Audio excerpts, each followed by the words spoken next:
Hello बच्चों, नमस्कार। स्वागत है आप सबका आज के सेशन में। पी ब्लॉक का हम अभी तक 2 लेक्चर ले चुके हैं। यही कल आना था, लेकिन अब थोड़ा सा तबीयत मेरी फिट नहीं हो पा रही थी, तो आज हम ये लेक्चर लेंगे। थोड़ा लेक्चर 3 रहेगा। 1-2 दिन का आपका सिलेबस थोड़ा सा डिले हो रहा है, तो उसको कोई दिक्कत नहीं, लेकिन कराऊंगा मैं बड़े आराम से। कोई ऐसे इशू नहीं है, वो मैं खींच दूंगा। उसमें घबराओ मत, सिलेबस को लेके मत घबराओ, मैं सब खींच रहा हूँ उसमें, ठीक है।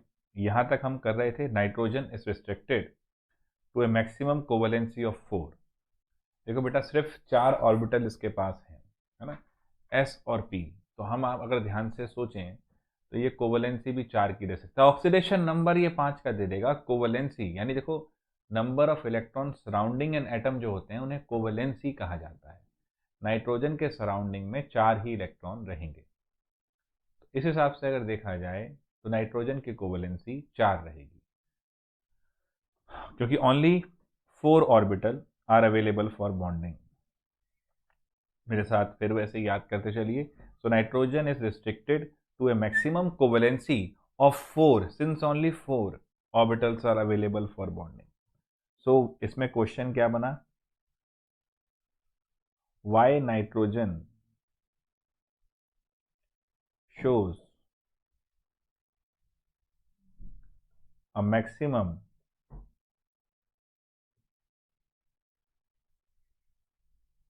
covalency of 4 as only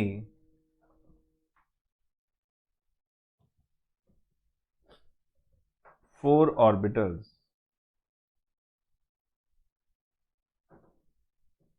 one s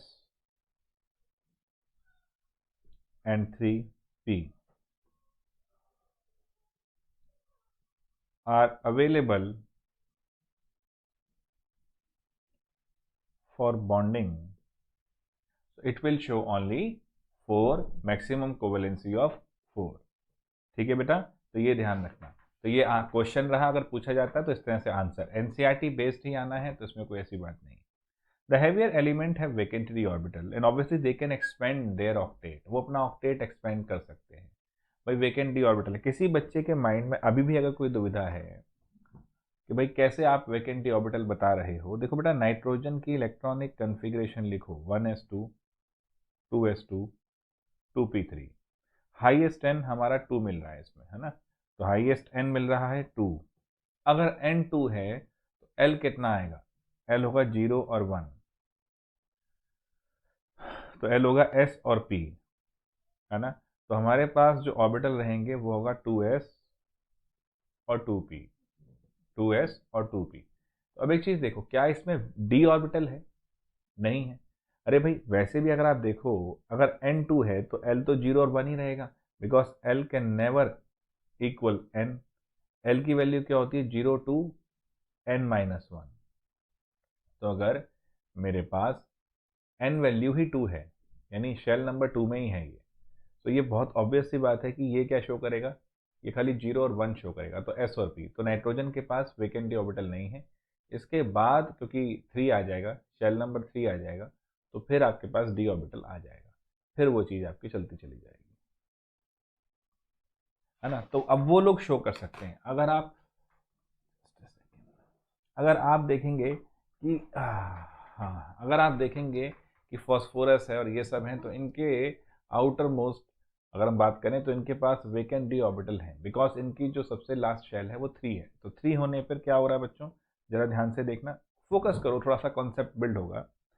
phosphorus की बात करता हूँ तो 1s2 2s2 2p6 3s2 3p3।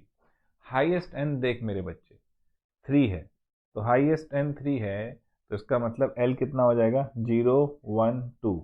L कितना हो जाएगा, 0 1 2।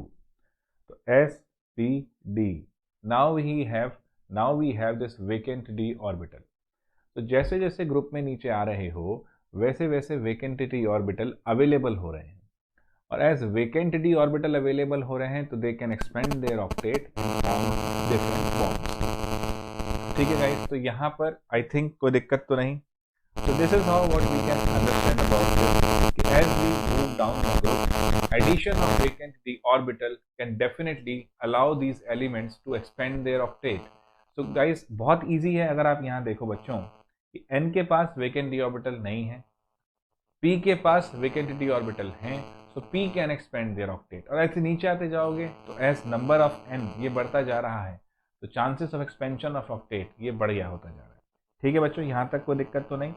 अब देखो pf6 का माइनस चार्ज कैसे आ रहा है, बड़ा ध्यान से देखना। फॉस्फोरस जब एक्सपेंड करेगा अपना ऑक्टेट, यानी अगर वो अपना ज़्यादा बॉन्ड दिखा रहा है, 3 से ज़्यादा दिखा रहा है, तो एक चीज़ देखो बच्चों, अगर pf6 बना तो ओवरऑल चार्ज कितना होगा। Phosphorus maximum of 5 electron lose कर सकता है, तो +5 शो कर सकता है। अगर 6 फ्लोरीन लग गए हैं तो वो तो 6 माइनस का चार्ज शो करेंगे, तो नेट इफेक्टिव चार्ज कितना हो जाएगा, -1। तो ये 6 फ्लोरीन के साथ कैसे रिएक्ट कर पा रहा है, बिकॉज ये अपना ऑक्टेट एक्सपेंड कर सकता है because of availability of vacant d orbital. यही मैंने आपसे पहले भी लिखवाया था, nitrogen can not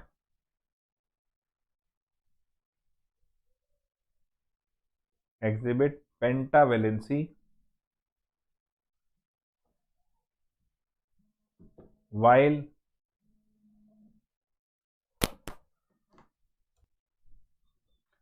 phosphorus can, as phosphorus contains vacant d orbital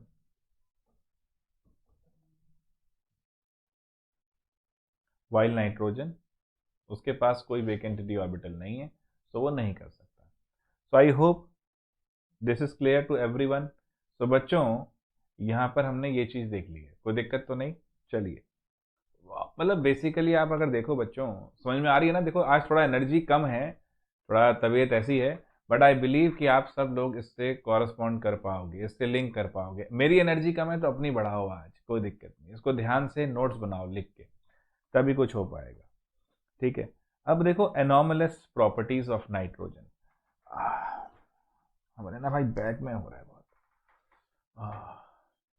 anomalous properties of nitrogen. देखो बच्चों, एनोमली का मतलब होता है ना मैंने पहले भी समझाया, एनोमली का मतलब होता है नॉर्मल से डिफरेंट। मतलब जो बाकी लोग शो कर रहे हैं, जो 80-90% जनता शो कर रही है, उससे अगर अलग कुछ शो कर रहे हो तो वो एनोमली है। ये चीज आपको ध्यान देनी है। सो नाइट्रोजन जो है वो एनोमलस, यानी जो मैं कह रहा हूं ना कि भाई बाकी जो जनता कर रही है उससे डिफरेंट अगर कुछ कर रहे हो तो वो एनोमली। तो नाइट्रोजन के पास सबसे पहली बात तो वेकेंट डी ऑर्बिटल नहीं, और अपने पास अगर देखें तो रेस्ट ऑफ जो ग्रुप के मेंबर हैं इससे भी काफ़ी डिफरेंट एक ये प्रॉपर्टी शो कर रहा है। इसका अगर देखा जाए तो इलेक्ट्रोनेगेटिविटी तो हाई होनी, अरे भाई साइज सबसे छोटा है ना, साइज सबसे छोटा है तो as we move down the group electronegativity decrease होती है। इस भाई की सबसे ज़्यादा है, वेकेंट डी ऑर्बिटल है नहीं। तो ये सब फीचर इसके एनॉमली में, इसके एनॉमलस बिहेवियर में रोल प्ले करते हैं। तो अब आप देखें, जो मैंने आपसे बेसिक्स जब मैं पी ब्लॉक के बता रहा था तो मैंने बताया था ना कि प्रॉपर्टीज का वेरिएशन कैसे, as you move down the group atomic radius increase होती है, तो सबसे छोटी इसी की है। जब एटॉमिक रेडियस इंक्रीज होगी तो इलेक्ट्रॉन का लूज करना आसान होगा, तो इसका मतलब इलेक्ट्रोपॉजिटिविटी बढ़ेगी। इसका मतलब आयनाइजेशन एंथैल्पी कम होगी, क्योंकि आयनाइजेशन एंथैल्पी क्या, कितनी एनर्जी देनी है इलेक्ट्रॉन को निकालने के लिए। अब भाई ये तो खुद ही छोड़ना चाहता है, तो खुद ही छोड़ना चाहता है तो आपको एनर्जी तो कम ही लगानी पड़ेगी ना। तो as you move down the group size बढ़ रहा है, इलेक्ट्रॉन छोड़ने की टेंडेंसी बढ़ रही है, तो आपकी आयनाइजेशन एंथैल्पी कम हो गई, तो इसकी सबसे ज़्यादा हो गई, क्योंकि नीचे जाते हुए कम हो रही है तो जो टॉप पे है उसकी सबसे ज़्यादा होगी। So nitrogen differ from rest of the member of this group due to its small size, high electronegativity, high ionization enthalpy and non-availability of d orbital। तो anomalous behavior के रीजन क्या हुए?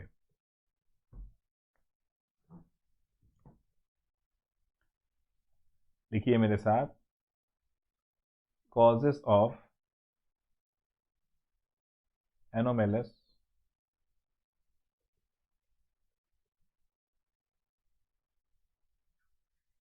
behavior।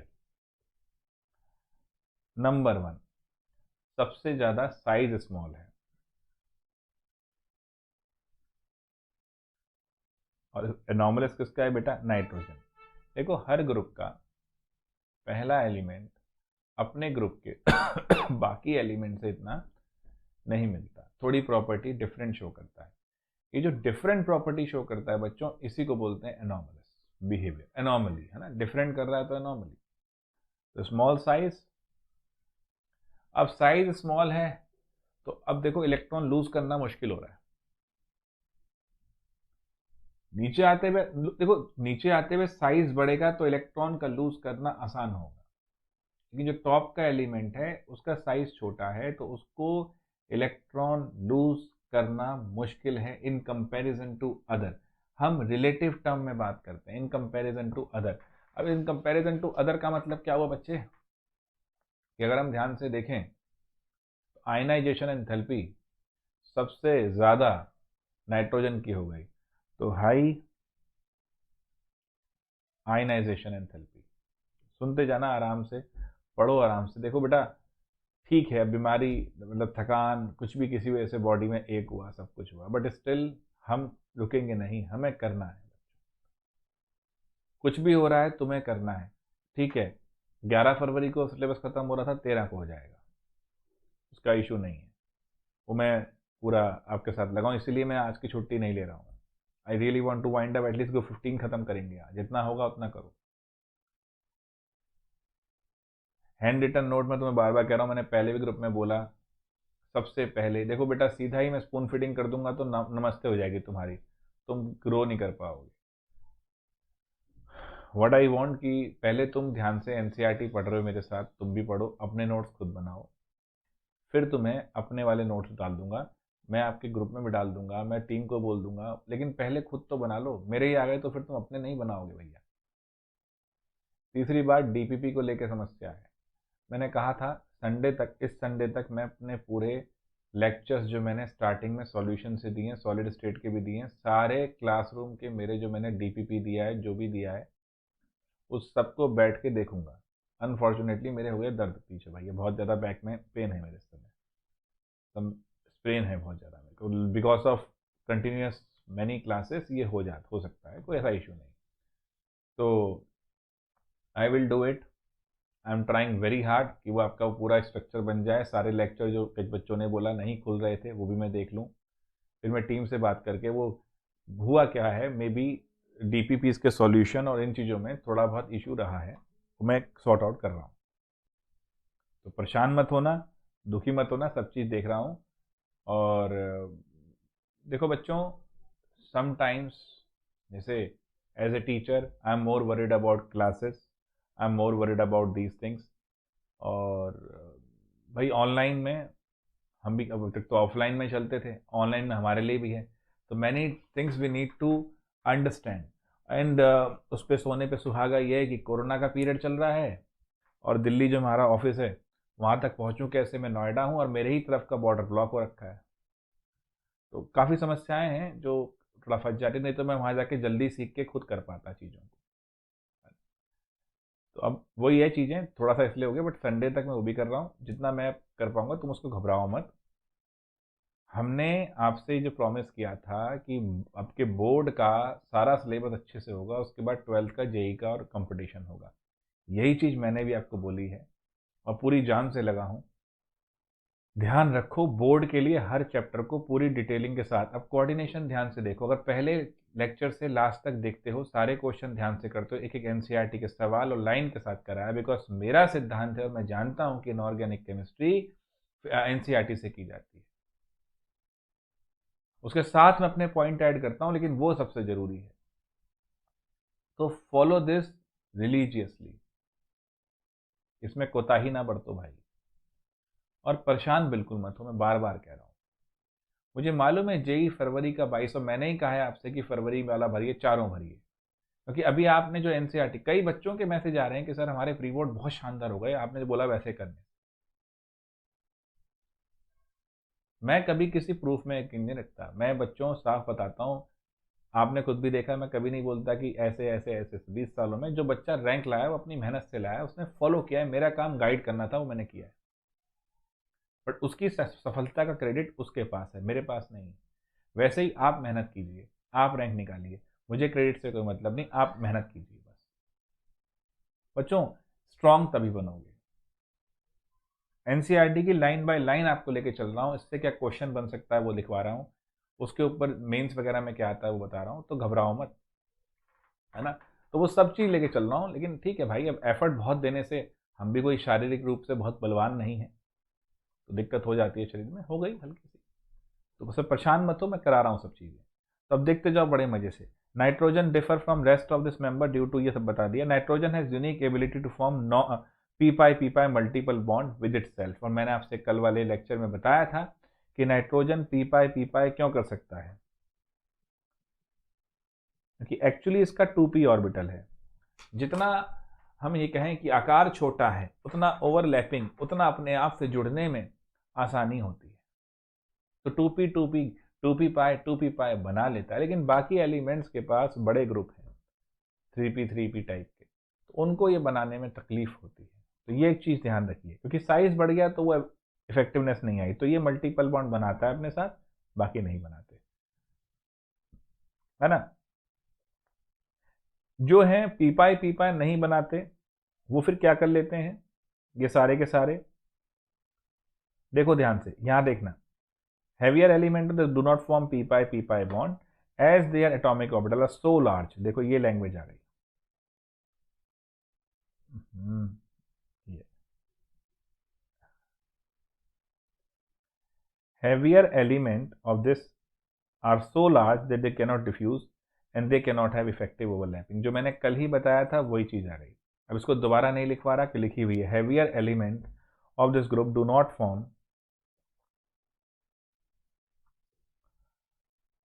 देखना पड़ता कहीं वीडियो रिकॉर्डिंग में दिक्कत ना हो जाए, do not form orbitals because of their large size and ineffective overlapping।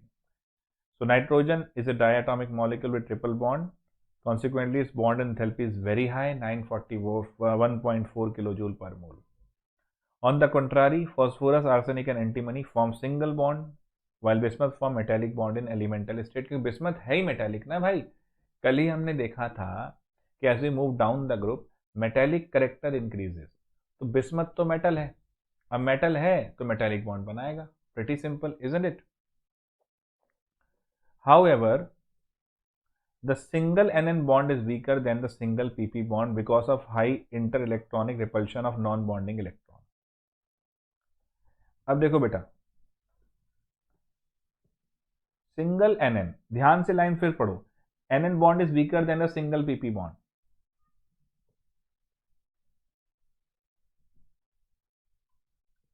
ये स्टेबिलिटी का ऑर्डर है। अच्छा, क्यों ऐसा लगता है आपको? देखो बेटा, फिर वही चीज, सिद्धांतिक रूप से बातें बहुत ज्यादा अलग नहीं होती, but you should link. Nitrogen के पास अपना एक लोन पेयर है, और उसके पास वेकेंट डी ऑर्बिटल तो है नहीं कि वो उसको उसमें ट्रांसफर करके बॉन्ड बना ले। फॉस्फोरस के पास अगर लोन पेयर होता है तो वो उससे अपना बॉन्ड बना लेता है वेकेंट डी में डाल के। तो एक तो साइज छोटा, ऊपर से लोन पेयर को नहीं हटा सकता, तो उनका रिपल्शन ज़्यादा है। और अभी VSEPR के अंदर मैंने समझाया भी था कि लोन पेयर का जो रिपल्शन है वो ज़्यादा होता है। तो बड़ी सीधी सी बात है बच्चों कि नाइट्रोजन का जो सिंगल PP बॉन्ड है उसमें रिपल्शन, नाइट्रोजन का जो सिंगल बॉन्ड है NN बॉन्ड, और फॉस्फोरस का जो सिंगल बॉन्ड है PP बॉन्ड, उसमें NN बॉन्ड जो वीकर हो गया because of this inter repulsion between lone pairs का। तो ये लाइन ध्यान रखिएगा, high inter electronic repulsion of the non bonding. अब नॉन बॉन्डिंग का मतलब क्या हुआ बेटा? Lone pair.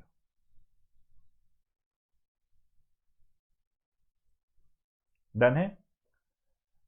अब ये जो सेल्फ लिंकिंग प्रॉपर्टी होती है, जिससे carbon single bond carbon strong था तो वो कैटिनेशन करता था, नाइट्रोजन का सिंगल बॉन्ड नाइट्रोजन वीक है तो ये कैटिनेशन भी नहीं कर पाएगा। Another factor which affect the chemistry of nitrogen is the absence of d orbital, as I already stated. Besides restricting its covalency to 4, nitrogen cannot form d pi p pi bond। d pi p pi का मतलब क्या है? देखो बेटा, phosphorus भाई साहब जो हैं, अब इनके पास डी ऑर्बिटल भी है, नीचे वालों के पास भी है। वो बाइलोब दो सिस्टम्स में जाता है, मतलब डबल, देखो ना, डबल डम्बल शेप होती है तो वो इस तरीके से मूव करता है। और ऑक्सीजन भाई साहब जो हैं, उनका 2p ऑर्बिटल है। ये माना कि फॉस्फोरस और इवन आने वाले ग्रुप में सल्फर, ये अपने आप से बॉन्ड नहीं बनाते, बहुत बड़ा साइज है, घमंडी आदमी है। बट ऑक्सीजन ऐसा है जो कहता है भाई तू होगा घमंडी, मेरा दोस्त तू बढ़िया है, आजा मैं तेरे से बॉन्ड बनाऊं, तू नहीं झुकता मैं तेरे सामने झुक जाऊं, क्योंकि उसका स्मॉल साइज है और इलेक्ट्रोनेगेटिविटी अच्छी है।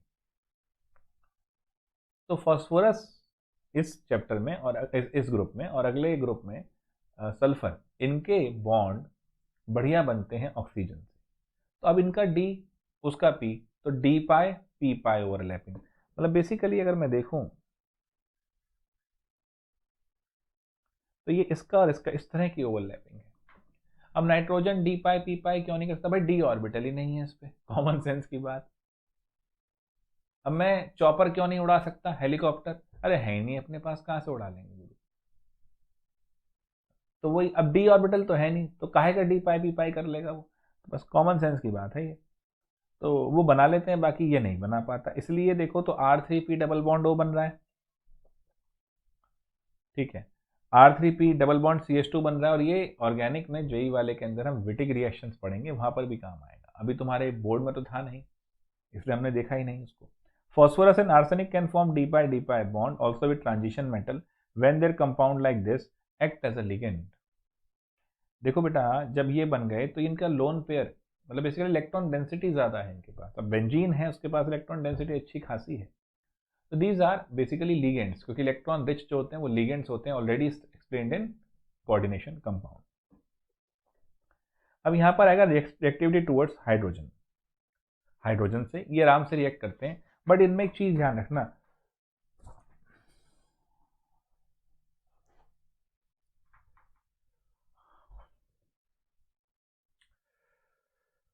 जो एमोनिया है ना, अमोनिया और नीचे आते हुए क्या होता है, अगर हम ध्यान से देखें तो क्योंकि लोन पेयर एन के पास रहेगा तो वो अच्छा बेसिक रहेगा, नीचे आते ही बेसिसिटी डिक्रीज हो रही है, ये ऑर्डर ध्यान रखना।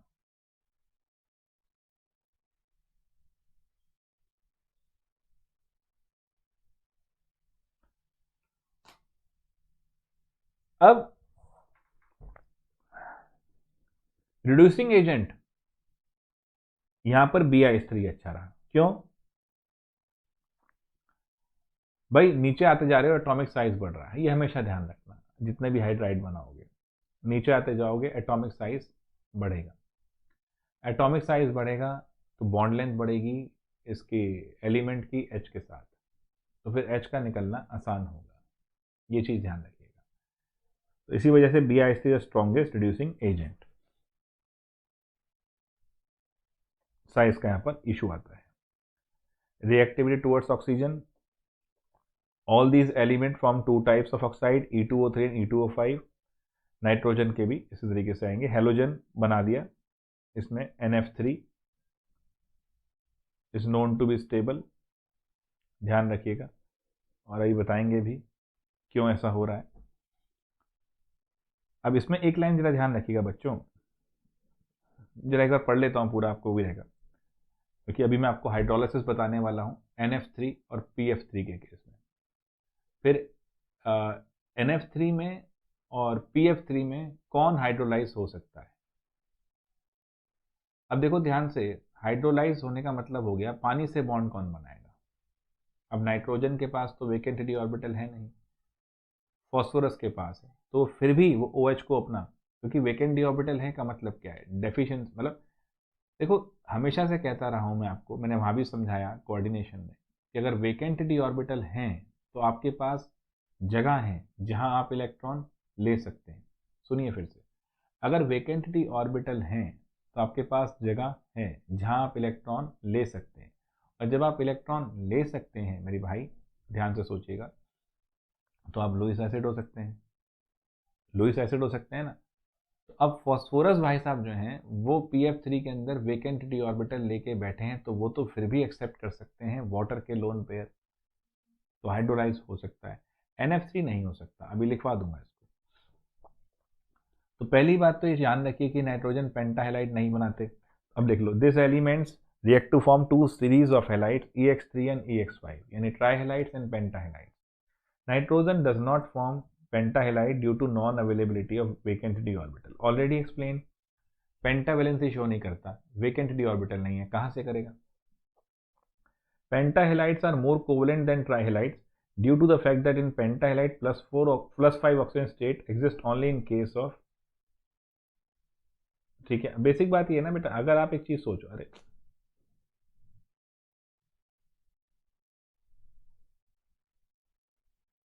अगर आप +5 ऑक्सीडेशन स्टेट दिखा रहे हो, यानी आपके आउटर मोस्ट में 5 इलेक्ट्रॉन थे, आपने पांचों के पांचों, अब ये तो नहीं है आप लूज कर देंगे, तो आप 5 शेयर कर सकते हैं भाई, 3 तो आप गेन कर सकते हैं, माइनस चार्ज आ सकता है, आयनिक नेचर हो सकता है, लेकिन 5 को थोड़ी आप ना तो 5 गेन करोगे, कर ही नहीं सकते आप, ना ही 5 लूज करोगे, तो 5 वाले के अंदर आयोनिक करेक्टर लाना कम हो गया और कोवेलेंट करेक्टर बढ़ गया, क्योंकि +5 है तो वो तो शेयरिंग से ही पॉसिबल। भाई 5 है ना यार, सीधी बात सोचो, क्या 5 लूज करोगे? नहीं, तो काहे का, तो तुम शेयरिंग में जा रहे हो, तो कोवेलेंसी नेचर ज्यादा हो गया। दूसरी चीज वो नहीं याद था, small cation large anion, more covalent character, बस। अब देखो वही चीज आ गई, since elements in +5 state will have more polarising power, क्योंकि चार्ज ज्यादा हो गया तो पोलराइजिंग पावर ज्यादा होगी, Fajans rule, the covalent character will be more in this. Clear है बेटा? अब ट्राइहेलाइड नाइट्रोजन वाले क्यों स्टेबल है? अब नाइट्रोजन का क्लोरीन से ट्राइहेलाइड बनाओगे, उस पर भी लोन पेयर, उसकी भी इलेक्ट्रोनेगेटिविटी, क्लोरीन कहां टिका पाएगा? साइज छोटा। अब नाइट्रोजन बाबू का देखो ना, साइज छोटा, हेलोजन रखना चाहेगा तो और मुसीबत। फ्लोरीन लेकिन बहुत इलेक्ट्रोनेगेटिव है, नाइट्रोजन की बत्ती लगा देगा, तो उसके साथ बना लेगा ट्राइहेलाइड, ठीक है, क्योंकि फ्लोरीन लेकिन यहां पर -1 दिखा रहा है, ये ध्यान रखना। मेटल के साथ ये बनाएंगे नाइट्राइड, फॉस्फाइड, ये सब बनेगा। अब देखो क्वेश्चंस, क्योंकि एनसीईआरटी के क्वेश्चन ही जो सॉल्ट एग्जांपल हैं, जो इन टेक्स्ट हैं, जो बैक एक्सरसाइज के हैं, यही बहुत जरूरी है। दो nitrogen exhibit +5 oxidation state, it does not form pentahalide. भाई सिंपल सी बात है, वही चीज +5 दिखा सकता है, बिकॉज अगर सामने वाला ज्यादा इलेक्ट्रोनेगेटिव हुआ तो वो इसका इलेक्ट्रॉन अपनी तरफ खींच सकता है, तो +5 कर सकता है। ये खुद नहीं करता, पेंटाहेलाइड नहीं बनाएगा, क्यों? अरे वेकेंट डी ऑर्बिटल ही नहीं है, कहां से बना लेगा? फिर वही रीजन है ना। PH3 has lower boiling point than NH3। अब देखो बेटा, जब भी बॉइलिंग पॉइंट का मतलब आए, ये बात मेरी ध्यान रखना, जब भी वो आपसे पूछे बॉइलिंग पॉइंट ज्यादा या कम क्यों है, तो आप सीधा सोचिए हाइड्रोजन बॉन्डिंग को।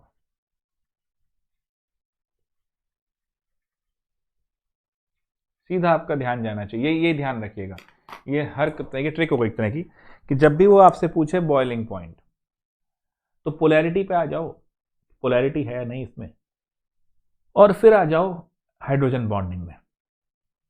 अब फास्फोरस तो एच बॉन्डिंग करता नहीं, नाइट्रोजन करता है, तो भाई सीधी सी बात है, उसकी एच बॉन्डिंग ज्यादा तो उसका बॉइलिंग पॉइंट ज्यादा, तो वही आ गया। Unlike NH3, PH3 molecule are not associated through hydrogen bonding in liquid state. This is why the boiling point of PH3 is lower than that of NH3. Why are pentahalide? Why are pentahalides of phosphorus, arsenic, है ना जी? और अब आप देखो ध्यान से जो मैं कहना चाह रहा हूं, फिर वही चीज आ रही है, क्वेश्चंस जो हैं एनसीईआरटी के, ध्यान से आंसर लिखने हैं। अब देखो ऊपर इसने आंसर दिया है, more covalent than their trihalides, ये रहा answer. In +5 they have more polarising power, तो पेंटाहेलाइड विल बी मोर, अपना pentahalide will be more covalent than their trihalide. तो अब इसका आंसर लिखिए, इंडेक्स के आंसर लिखिए मेरे साथ, हाथ के हाथ याद हो जाएगा। क्वेश्चन 7.1 था, why pentahalides are more covalent than trihalides. तो आंसर क्या आ जाएगा? As in pentahalides +5 oxidation state is contributed for more polarizing power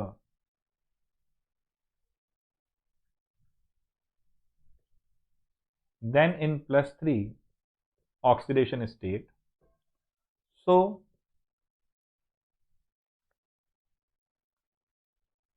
pentahalides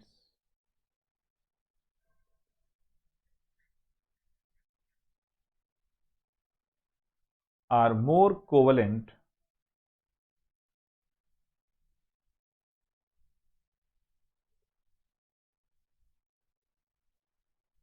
than trihalides. Done बच्चों? Why is BiS3 is the strongest reducing agent among all the hydrides of group 15 element. As we move down the group,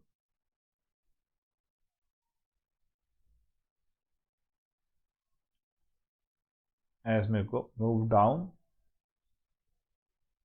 the group, atomic size increases and hence the bond length between the element and the hydrogen.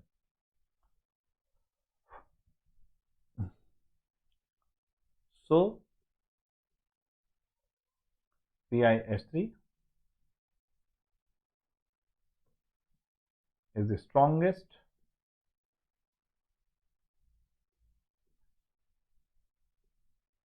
reducing agent. Done बच्चों, दोनों answer हो गए।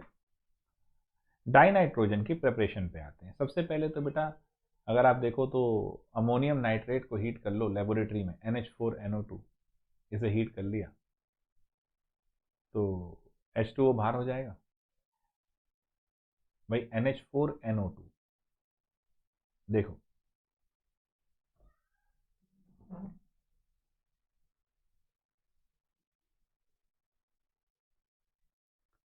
Preparation of nitrogen,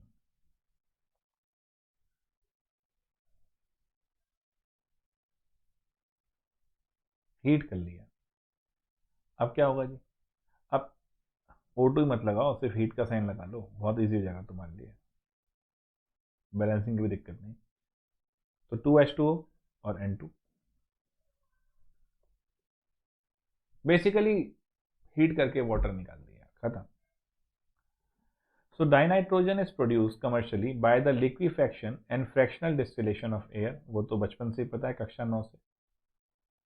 Liquid dinitrogen distills out first, leaving behind liquid oxygen because of difference in boiling point, and that is because of difference in ability to form H bonding. In the laboratory, dinitrogen is prepared by treating an aqueous solution of ammonium chloride with sodium nitrite. अब देखो बेटा, ये वही reaction है, NH4Cl और NaNO2, तो NaCl तो निकल जाएगा, NH4NO2 बचेगा, उसको हीट करा बस। तो ये रिएक्शन उन्होंने इस तरह प्रेजेंट करी है, जो मैंने आपको एक ट्रिक की तरह बताया। ट्रिक भी क्या है, सिंपल है। ट्रिक क्या है इसमें यार, small amount of NO and HNO3 is also formed in reaction. These impurities can be removed by passing the gas through aqueous sulfuric acid containing potassium dichromate. It can also be obtained by the thermal decomposition of ammonium dichromate. अब देखो बच्चे, ये ammonium chromate हो गया, ठीक है, और basically दो हैं इसके अंदर, तो अमोनियम डाइक्रोमेट हम इसे कहते हैं। इसको भी हीट करेंगे तो ऑब्वियस सी बात है, क्रोमिक ऑक्साइड बाहर होगा, वाटर और N2। तो एक रिएक्शन ये भी लिखी है, ठीक है जी। अब यहां पर एक चीज समझना, ये लिख लो अमोनियम, ठीक है जी, डाइक्रोमेट, ठीक है, और N2 वाला फिर निकलेगा ये। अरे 3 क्यों लिख दिया?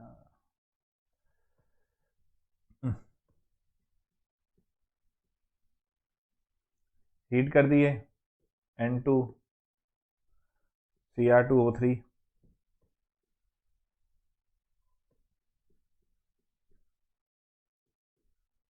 H2, ठीक है। अब बेटा अजाइड होते हैं, अजाइड मतलब जैसे NaN3 सोडियम अजाइड, तो उसको भी हीट करके आप निकाल सकते हैं और बड़ी ही प्योर निकलती है उनसे। दिस इज बेरियम अजाइड और सोडियम अजाइड NaN3, ठीक है, कोई दिक्कत तो नहीं। थोड़ा चाय पीते हुए देखते हैं, बेटर हो जाए चीज़। डाइनाइट्रोजन इज कलरलेस, ये तो पता ही है क्योंकि हमने एटमॉस्फेयर में देखा है, कलर तो कोई है नहीं इसमें, नहीं तो रंगीन दुनिया होती है ना। Colourless, odourless, tasteless and non toxic gas. अब इन्हें प्रूव तो करना नहीं, खुशबू तो आती नहीं एटमॉस्फेयर में, स्वाद भी नहीं है, करके देख लो एटमॉस्फेयर में, और जहरीली होते तो निकल ही लेते अब तक। नाइट्रोजन के 2 स्टेबल आइसोटोप हैं, जो मेडिकल वाले हैं वो जानते हैं। डीएनए के टाइम पे semi conservative mode of DNA replication में क्या इसकी उपयोगिता है। It has a very low solubility in water and low freezing and boiling point. Dinitrogen, अब लोग बोलेंगे सर लो, आपने तो कहा था pH3 से बेटर, रिलेटिवली बेटर है ना भाई, वैसे तो लो ही है। वो भी किसका, NH3 का, नाइट्रोजन का थोड़ी, कंफ्यूज मत होना। ये नाइट्रोजन की बात चल रही है, वो NH3 की बात थी। बच्चे बहुत ज़्यादा कंफ्यूज होते हैं इसलिए ना। Dinitrogen is other inert at room temperature because of the high bond enthalpy, already बताया था एनसीईआरटी ने, फिर बता दिया। Reactivity however increases rapidly with rise in temperature, वो तो बड़े बड़ों के साथ है, वो तो डाउ के ज़माने से पढ़ते आ रहे हैं, वो तो आपके साथ भी है। अगर यही फिजिकल सेंटर वाली बात कर लेता मैं और आपको डांटना शुरू कर देता, जो ऑनलाइन में भी मैं आपको डांटता रहता हूँ क्लास में, जो ग्रुप में डालते रहते हो तो मैं डालता रहता हूँ, टेम्परेचर हाई करेंगे तो तुम्हारी रिएक्टिविटी बढ़ेगी। At higher temperature it directly combines with some metal to form predominantly ionic nitride, ये बन गए बेटा Li3n। और यही देखिए इनके ना, आप जब कक्षा 11 में पढ़ रहे थे तो यही लिथियम का एनॉमलस, यही मैग्नीशियम का, और यही डायगोनल रिलेशनशिप थी इनकी, है ना। और हैबर्स प्रोसेस तो बहुत बढ़िया है ही, इसी का अमोनिया का इंडस्ट्रियल प्रोसेस है ये बनाने का। Right the thermal equation, thermal decomposition of sodium azide, ये आ गया। Why is N2 less reactive at room temperature? Because of triple bond and high bond dissociation energy, है ना। तो कौन सा क्वेश्चन था ये, 7.3। इन टेस्ट क्वेश्चन सारे ध्यान रखने। Why is nitrogen is inactive at room temperature? Because of high bond dissociation enthalpy and triple bond.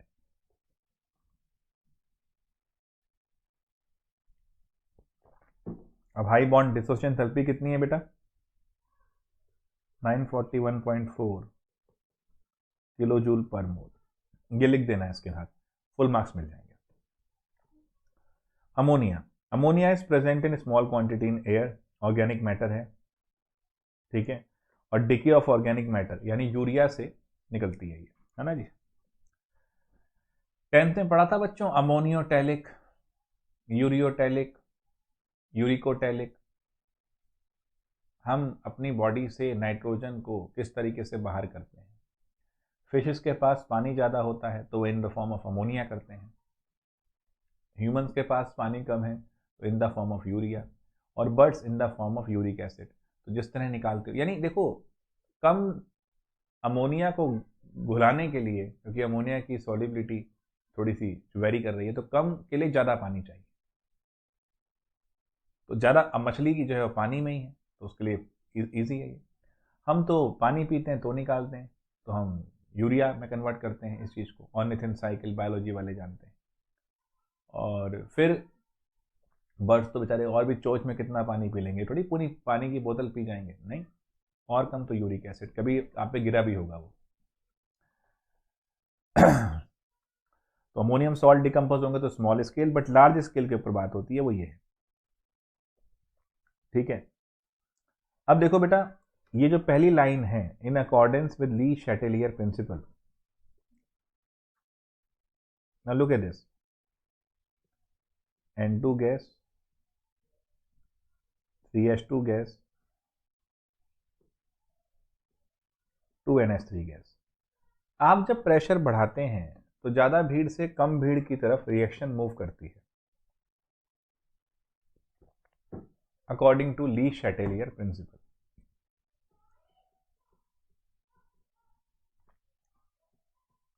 So according to Lee Chatelier principle, reaction will move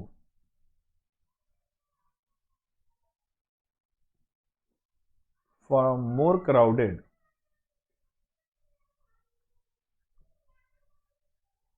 to less crowded। अब देखो यहां पर 1 मोल gas का, 3 मोल gas का, 4 मोल gas के हैं और यहां 2 मोल गैस के हैं, तो अगर प्रेशर बढ़ाओगे तो रिएक्शन फॉरवर्ड जाएगी। जस्ट अ सेकेंड, हरिओम, तो रिएक्शन फॉरवर्ड जाएगी। तो आपको हाई प्रेशर चाहिए इसमें, है ना, कंसंट्रेशन ऑफ रिएक्टेंट तो ज्यादा चाहिए ही चाहिए। तो ये देखो जरा, हाई प्रेशर चाहिए और ये catalyst iron oxide Al2O3 K2O, बोलो मेरे साथ और लिखो। कैटलिस्ट क्या है? हेबर्स प्रोसेस का, और रादर बॉश हेबर प्रोसेस का, आयरन ऑक्साइड K2O और Al2O3। ठीक है, अब ammonia again is a colourless gas, ये सब देने की कोई खास जरूरत नहीं है। अमोनिया की रिएक्शन जरूर नोट करो। अरे यार, जस्ट अ सेकेंड, ये देखो,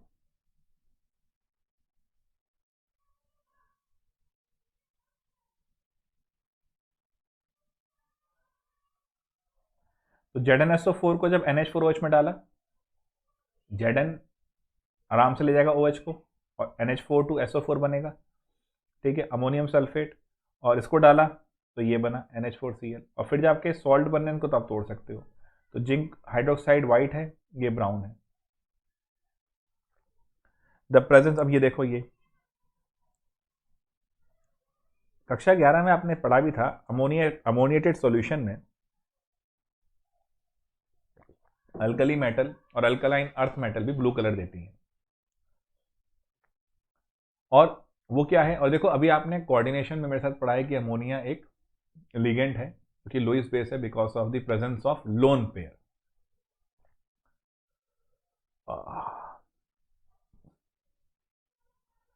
तो ये सारा है बेटा, डीप ब्लू, व्हाइट और कलरलेस, ये तीनों लिखना है। अगला क्वेश्चन आता है, why does NH3 act as a Lewis base? Because of the presence of lone pair of electron, NH3 will act as a Lewis base। ये तो आपको अच्छे से पता है, ऑर्गेनिक से कहता आ रहा हूं, ऑल रिएक्शन एसिड बेस किस तरह करोगे, अच्छे से क्लियर है। Mention the condition required to maximize the yield of ammonia, अभी बता दिया मैंने आपको।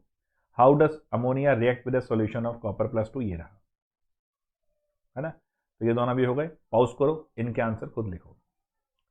ऑक्साइड ऑफ नाइट्रोजन, अब बच्चों अभी फिलहाल आपको ये टेबल याद करनी है बस, ठीक है, बोर्ड के लिहाज से अभी आपको खाली ये टेबल याद करनी है।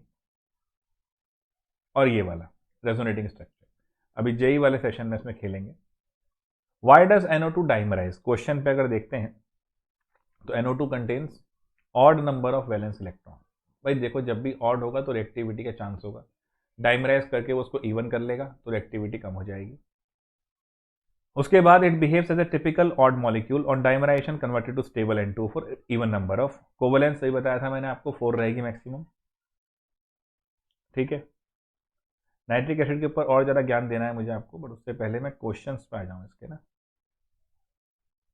एक तो रिएक्शन आपको देखनी है बच्चों, है ना, ये वाली नाइट्रिक एसिड वाली, क्योंकि नाइट्रिक एसिड के ऊपर काफ़ी चीज़ें मुझे ही बतानी है आपको, मैं थोड़ा सा पढ़ा रहा हूँ इसको फिर मैं इसको और डिटेल में लेके जाता हूँ। अब एक चीज़ ध्यान रखना बच्चों, जितने भी नॉन मेटेलिक ऑक्साइड्स होते हैं, जैसे मैं N2O ले लूँ और H2O डाल दूँ उसमें, NO ले लूँ और H2O डाल दूँ उसमें, पानी डालने पर वो एसिड में तब्दील हो जाते हैं।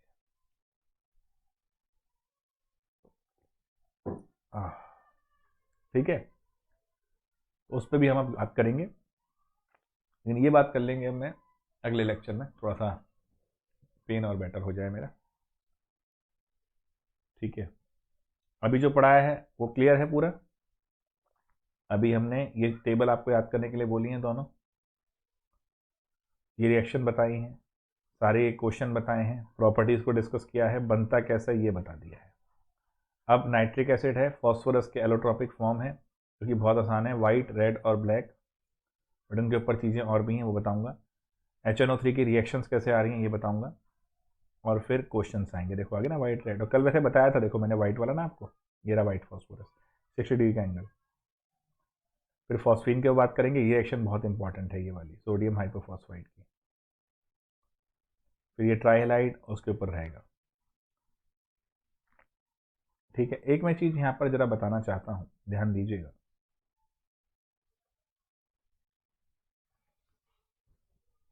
भाई अभी हम जैसे पी ब्लॉक कर रहे हैं और हमारा, मैं थोड़ा रेस्ट करता हूँ, लेट भी आ जाए, मैंने आप लोगों से ही बात कर ली थी, मैंने टीम से ही बात कर ली है, जेई वाला फिर 8 बजे लग सकता है आपका सेशन, जो कि मंडे से मैं लगा दूंगा।